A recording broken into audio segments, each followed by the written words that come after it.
The message that Aya Wilson reportedly sent to her agent after hearing the news was said to be only 3 words long. Those 3 words, according to people familiar with the situation, captured shock more than anger. They weren't loud. They weren't dramatic. They were stunned. For an athlete of her stature, multiple-time MVP, championship winner, Olympic gold medalist, the idea of being left off a Team USA roster was not something she had seriously considered. It wasn't part of the mental preparation. It wasn't part of the contingency plan. It simply wasn't supposed to happen. USA Basketball's decision to exclude Wilson from the 2026 World Cup roster, while simultaneously elevating Caitlin Clark into a prominent role, was not a spur-of-the-moment judgment. It was not the result of one interview, one comment, or one disagreement. Instead, it reflected a long, quiet evaluation process, one that had been unfolding over several years as the women's game entered a period of rapid change. A change driven by visibility, market expansion, and the arrival of a new generation of stars who brought unprecedented attention to the league. On the surface, the move felt controversial. To many fans, it seemed almost unthinkable that a player with Wilson's resume could be passed over. But beneath the surface, the reasoning was far more complex than box scores or accolades. It involved chemistry, messaging, international optics, and an internal belief that the tone surrounding women's basketball needed to evolve. Caitlin Clark's presence loomed large in that evolution. From the moment Clark entered the national conversation, she became more than just a scorer. She became a symbol of change, of growth, of a different kind of visibility for women's basketball. Her shooting range drew comparisons. Her passing vision created highlights. Her calm demeanor under pressure turned casual viewers into regular fans. And perhaps most importantly, her popularity extended beyond traditional basketball audiences. USA Basketball noticed that shift early. During the second day of Team USA camp, Clark once again love Caitlin Clark. Yes. There's no... I think she's amazing. I watched every time I possibly could.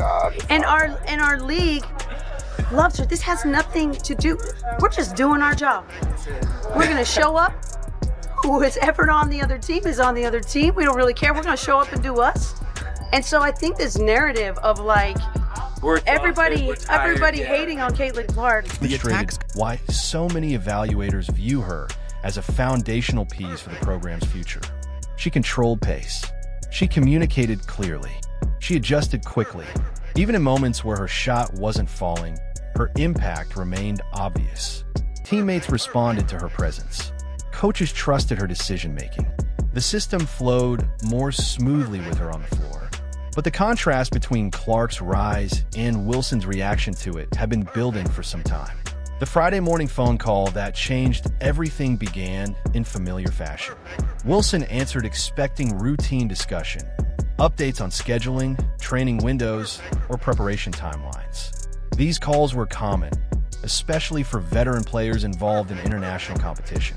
Instead, the tone shifted almost immediately. The official on the line delivered the message carefully, professionally, and without embellishment. Wilson was not being asked to accept a reduced role. She was not being informed of a temporary absence. She was being told she would not be part of the roster. Those close to Wilson describe a moment of silence. Not anger, not disbelief expressed outwardly, just a pause, long enough for the weight of the words to sink in. This was a player who had helped define dominance in the WNBA. A player whose presence on Team USA had felt automatic. A player who had structured her professional calendar around international commitments. In fact, Wilson had reportedly declined other opportunities because they conflicted with World Cup scheduling. That detail matters. It underscores how deeply she believed her spot was secure. From her perspective, exclusion was not a realistic outcome. Yet when looking back at the broader picture... Paige Wilson is her name. Quote, "It doesn't matter what we all do as black women, we're still going to be swept underneath the rug. That's why it boils my blood when people say it's not about race, because it is." The decision becomes less surprising. Over the previous 2 years, Wilson's public comment had revealed a pattern. One that was subtle first, then gradually more pronounced. It began with mild skepticism about the level of attention Caitlin Clark was receiving. At the time, those remarks didn't raise alarms. Veteran players questioning hype around a newcomer is not unusual. It's often framed as competitiveness or perspective. But as Clark's profile continued to grow, the tone shifted. Wilson's comments began to carry an undercurrent of dismissal. Praise was often paired with caveats. Acknowledgement of Clark's talent was frequently followed by reminders that others had done it first or done it longer. While not overtly hostile, speed is back. That burst is back. And therefore, Caitlin Clark, I would call her number 22, but in this case, number 17 is back. Just the way she gets up the floor, control of the ball, control of the step back, pure, all that. She said she had to get her conditioning back. Sue Bird said that was one thing it would take her a little bit of time to work towards. The messaging consistently reframed Clark's success in a minimizing way. When Clark broke records, the focus shifted to defensive schemes. When she drew sold-out crowds, the conversation turned to media imbalance. When she struggled briefly, those moments were highlighted disproportionately. What was rarely acknowledged was the scale of Clark's impact. New audiences, higher ratings, international attention, and renewed interest in women's basketball at every level. USA Basketball was watching all of this unfold. Officials weren't just monitoring performance metrics. They were paying attention to public perception, locker room dynamics, and the broader narrative surrounding the team. International basketball operates differently than domestic leagues. Chemistry matters more. Messaging matters more. The margin for internal tension is smaller.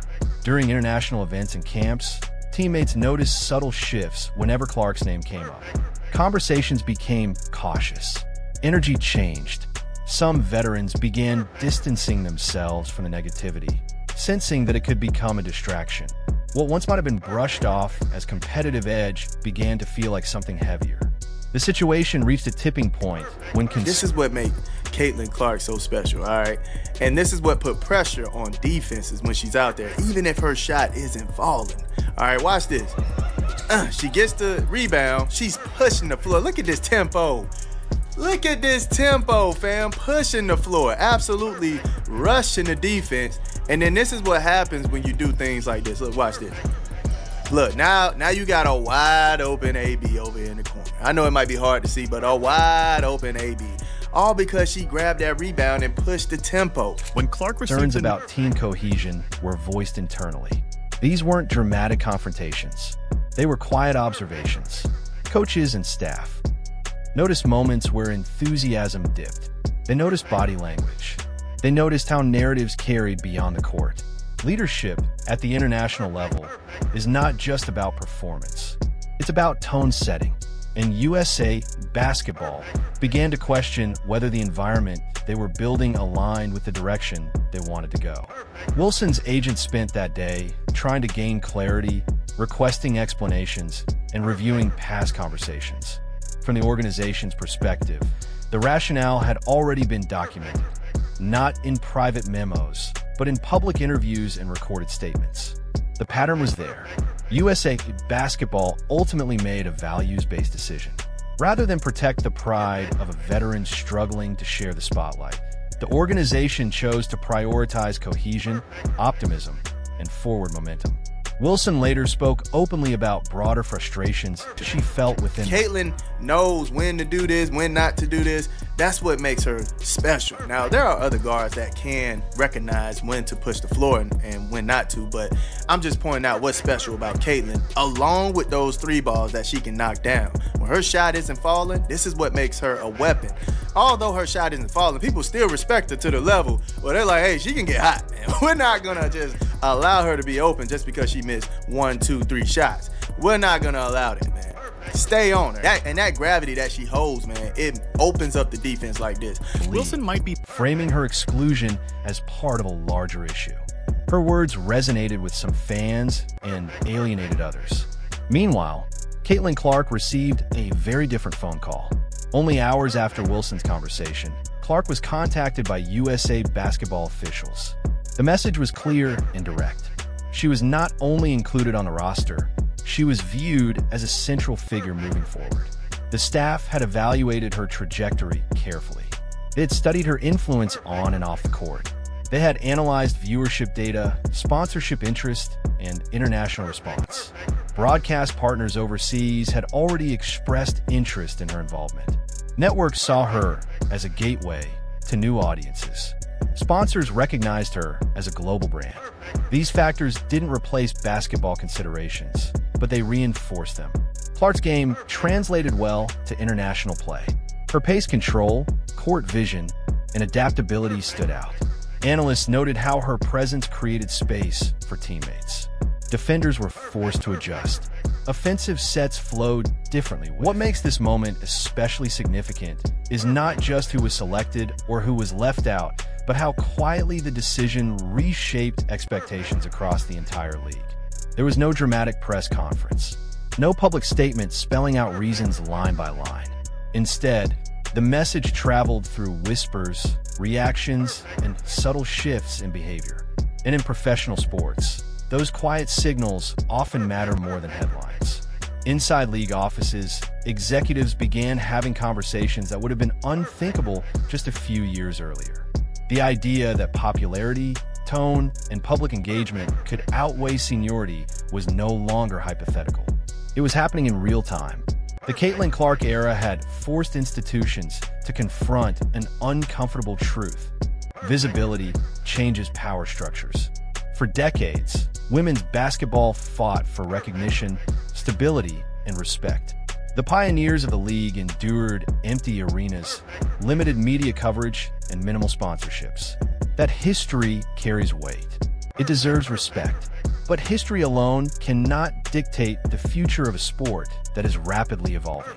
And that tension between honoring the past and embracing momentum is where conflict often begins. Some veterans viewed Clark's rise as an imbalance, a media creation rather than an earned ascent. From their perspective, they had done the work first. They had sacrificed first. They had built the league brick by brick. And suddenly, a new face was reaping rewards that had once seemed unreachable. Their resentment, while understandable on a human level, became problematic when it began shaping public narratives. USA Basketball understood something crucial. International audiences do not consume context the same way domestic fans do. Overseas viewers don't parse league politics or historical grievances. They see performance, demeanor, and representation.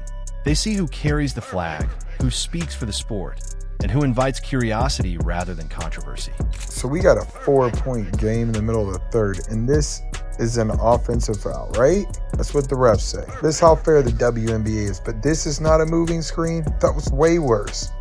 And not only that, it led to 3 points and called this a foul on the Fever. This is the worst moving screen I've ever seen. And this in the fourth quarter in a 4-point game. Oh, it gets worse. In overtime, a moving screen right in front of everybody. And then guess what it leads to? A 3-pointer in a 2-point game with 2 minutes left. Another moving screen. Instead of calling this a moving screen on A'ja Wilson, they call a foul on the Fever. I can't make this crap up. International in that referees. Sense, Clark became an ideal ambassador. She rarely framed success as personal triumph. Interviews focused on teammates, growth, and opportunity. When asked about pressure, she acknowledged it without dramatizing it. When criticized, she didn't deflect or retaliate. She absorbed the moment and moved forward. That restraint resonated beyond the court. At the same time, Wilson's public frustration began to take on a broader tone. Her comments increasingly reflected dissatisfaction, not just with individual decisions, but with the league's direction itself. She spoke about respect, fairness, and recognition, but often through the lens of comparison. That framing matters. Comparison shifts conversations away from collective growth and toward perceived loss. USA Basketball. And look at these moving screens. She totally destroys Lexi Hall.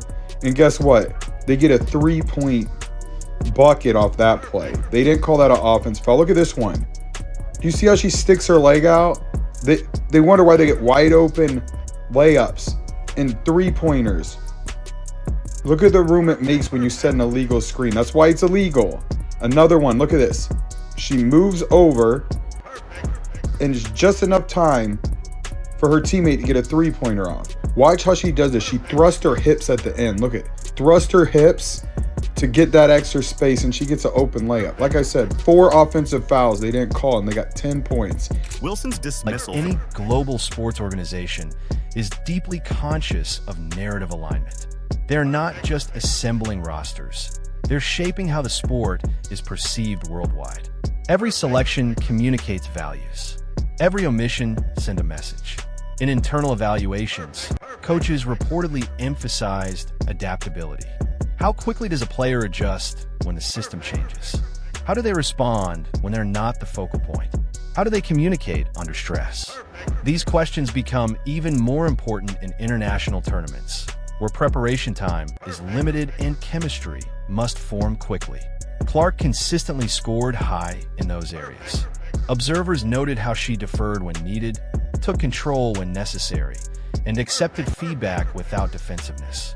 Her basketball IQ translated across systems. Her willingness to listen stood out. These traits are not always visible in highlight reels, but they are invaluable in high-stakes environments. The decision also reflected a generational shift in leadership philosophy. Younger athletes have grown up in a media-saturated world. She is the driving force behind the leverage. So how she feels about the situation, her voice should matter a lot. Let's just put it that way.